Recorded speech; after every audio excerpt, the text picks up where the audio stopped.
అందరికీ నమస్కారం. చూసారా అమ్మమ్మ చిట్టుకుండ పెరుగుతో పెద్ద కుండలో లస్సీ చేస్తుందండి. ఏమి ఎండలు వేస్తున్నాయండి. ఒక గరిటె పంచదార వేసుకున్నాం. వేసుకున్న వెంటనే చూసారా చిట్టుకుండ పెరుగు లస్సీ తయారు చేస్తుందండి అమ్మమ్మ. అలా పెరుగు అంతా వేసేసుకోవాలండి.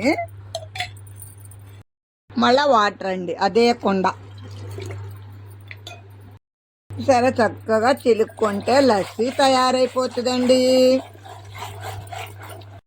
ఎంతో రుచికరమైన లస్సీ తయారైందండి.